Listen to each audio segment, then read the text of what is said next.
When most of us think electric car, we think of golf carts. Now, General Motors doesn't make golf carts, but they did make their first electric car in 1912. However, only with its impact and HX3 concepts of the early 1990s did GM get serious about a modern electric car. The result is the GM Ev1, an electric car milestone that some of you in the Southwest can actually drive home right now. But do you really want to? Because anyone wishing to drive an electric car will have to make a few adjustments, the very least of which will be getting used to GM Ev1's peculiar styling. Unlike conventional cars, which need not trade all of their styling for aerodynamics, this soap bar with a drag coefficient of only 0.19 clearly places function over form, especially at the rear, where the roofline mimics styles that even the French won't buy anymore. But like the rear fender skirts, is absolutely necessary for squeezing maximum mileage out of the Ev1's batteries.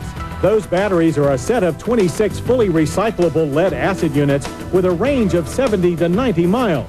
The whole cluster weighs 1,175 pounds and must be replaced after 450 full discharges.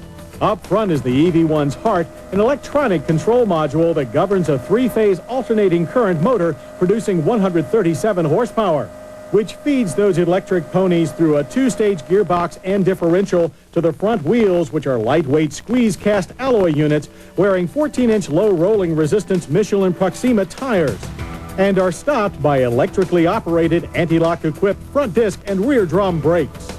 Inside the Ev1 is a spacious two-seat cabin with a dash that's clearly GM, but with an oddly positioned center gauge cluster that displays speed and battery life. It carries manual seats only. They're lighter than electric ones, but does offer familiar features like power windows, a CD player, and air conditioning.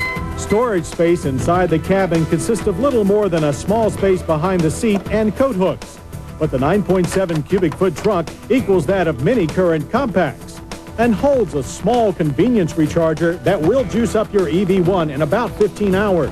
Larger home systems will do the job in a much more practical 3 hours. All require little more than plugging an inductive recharging paddle into a port in the Ev1's nose, and it's safe to use in any weather. But the driving's the thing, and we did finally get to drive the Ev1, but only after punching in the correct ignition code. There are no keys required, and discovered that this 1,800-pound car is quick as well as quiet. You almost bolt from 0 to 60 in 8.9 seconds. Handling was not quite as impressive, but still competent. Its double wishbone front and beam axle rear suspension design delivered a soft economy car feel despite being built of lightweight aluminum and composites. But the important point is the Ev1 drives like a real car, not a glorified golf cart. Of course, the Ev1 wasn't designed for performance. It was designed to be clean.